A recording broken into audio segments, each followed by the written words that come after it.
Every summer in early June, a community, more than just a group of runners, gather in these stands at St. Louis University High School, not just to watch fast races, but to be a part of something bigger. From humble beginnings, the Festival of Miles started as a one-time tribute race and has become a nationally recognized meet with a clear mission in mind. On this special night, the finish line isn't the only goal, because every step of every runner, every cheer from every family, carry on the mission of Festival of Miles, where talent, service, and community all come together in one night of racing. In 2006, there was a group of guys that were training together, and we were having a competition who could break 9 in the 2 mile. And so we decided to do that after the conference meet here at SLUH on the track. The next year, we're like, oh, this is kind of fun, trying to grow the sport. A lot of people stayed after the conference meet, so we were at Vianney the next year, and we did a 2 mile battle of the sexes. In 2008, one of my college teammates from St. Louis U, Bridget Schutzman, was in a car accident and was in a coma, and we said, man, we should kind of connect that idea with what we had been doing, and that was kind of the beginning. Just about 2 weeks after our first one, former All-State high jumper who just graduated from SLUH, Mike Rathman, was doing backflips and landed on his neck and ended up being paralyzed from diaphragm down. And it really helps. And I'd like to thank the sponsors and coaches. And so what we thought was going to be a one-time thing to help raise money for Bridget and her recovery turned into what's obviously has been a lot bigger thing. I think it's going to be a huge crowd. I think it's going to be a huge success. But let me tell you a little bit about the event and the races. We've got 9 races, and what we're going to do is it's 2-hour long track meet, 7 to 9. And we're going to have a junior high mile, junior high boys and girls. We're going to have a 10 and under 100 meter dash for boys and girls. We're going to do a wheelchair mile. We're going to do a masters men's mile, a women's mile. 3 years in, Leo Manzano came. And it was one of these things where he needed a race, and at the last minute it worked out, and that was amazing. I think it was that Monday. I was actually running with Ben Rosario. He said, hey, Leo Manzano's coach just called. He ran a terrible meet this weekend. He wants to hop in the mile. Like, do you think we can find $500 to pay for his plane ticket? And at that time, I was like, oof, like, that's a lot of money. PRs at 3:35 for 1,500 and 3:56 for the mile. A 2008 United States Olympian, Leo Manzano!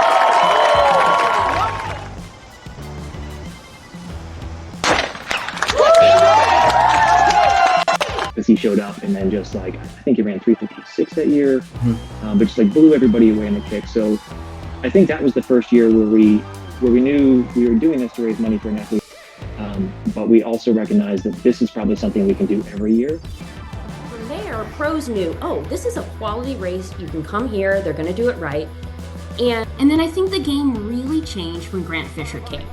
He came down from Michigan, and he was looking for a fast race. In the mile. Grant Fisher, that's the name to follow here, folks. We're going to go through 1,200 meters, 2:55. Folks, this has got to be a hard last 100 meters. He's got to kick. Got to kick hard for Grant Fisher. Here we go. He's tying up. He's got to move. Got to move for Grant Fisher. It's going to be awfully close. He's going to do it, folks. He did it. He did it. We're going to wait. And he was the first high schooler to break sub 4 at our meet. And so and he was the first one to do it in a while. So it really piqued that national interest. Obviously, when Grant Fisher broke 4, we all kind of stood at the finish line. I was like, oof, I'm not sure how we're going to top that. So I would say there's 3 or 4 years there where I think the board really did start to question, like, is this our last year? Really sat down and said, okay, well, what's it going to take to make it better? And at some point, as a meet director, certainly you're in charge of like recruiting athletes, but you know, we ran Festival Miles on a very grassroots shoestring budget. And so we knew at some point we were going to have to make that leap to kind of that next level. And HOKA was looking to partner with someone, and they knew we were established and we're different, you know. And HOKA's primary goal was to build a true championship mile that felt like a high school championship. And I think we've reached that level at this point. In the St. Louis Track Club. And so, there was the year where Gary and Connor broke 4 minutes in the mile, and that was so getting to know those guys and then seeing both of them break 4 minutes was really the start of it all. And then we came back in 2022 and we had to 2023, and we had to convince Connor and Simeon and all of those guys that the high school race was the place to be. HOKA Festival of Miles from St. Louis, Missouri. I'm Paul Swanga, joined by Eden Gray as we get set. And they were all amazing and bought in. But the next key moment I felt like was when Eric Sawinski said yes to come and rabbit for us. At the time, Eric was the best rabbit in the world. Fun to see Eric Sawinski pacing these guys, a bronze medalist in the 800. Simeon Birnbaum pulling away from the field. It's going to be Simeon Birnbaum. He's your winner. Last year, the goal was to make sure that the girls felt equally taken care of, because we heard, rightfully so, that, hey, like the boys' race was amazing. The next significant moment in my mind is getting Sadie and Allie Zealand to come and race. The Festival of Miles champion, Allie Zealand. Is that a new national record? That's a new national record.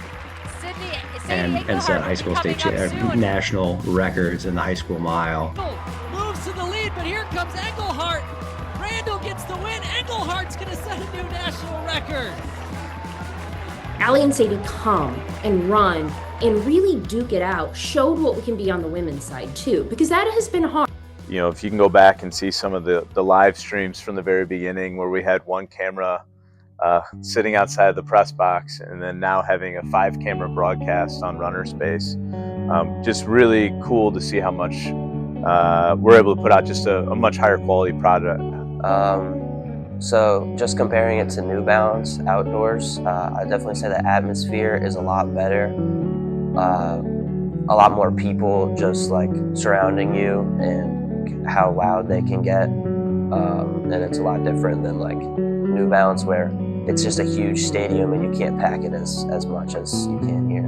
The culture of the meet, it's something that has to grow over time. It's organic. It's hard to just put on an event and say like, yeah, this is going to be the cool, really cool event, and this is going to happen. It's got to kind of grow itself, and I think that's what Festival of Miles has done. Yeah, the Festival of Miles is just a place where everyone can come together at the pinnacle of their season, and it's kind of even more like a Cardinals game than just a regular track meet.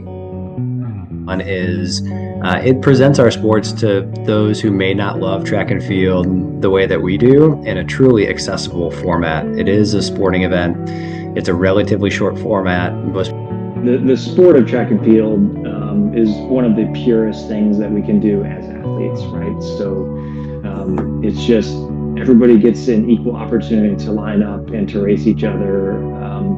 And to do so in the service of others, to give back to an athlete in need and know you're there to not only witness an incredible race, but also to give back, really is at the heart of our mission.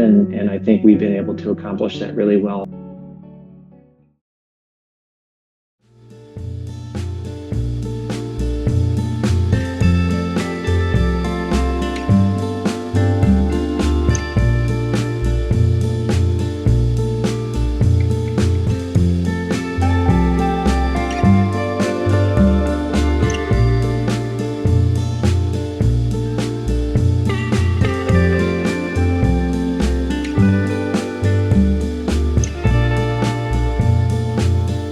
Join us June 5th, 2025 for another great year of racing and help support Larry Stone.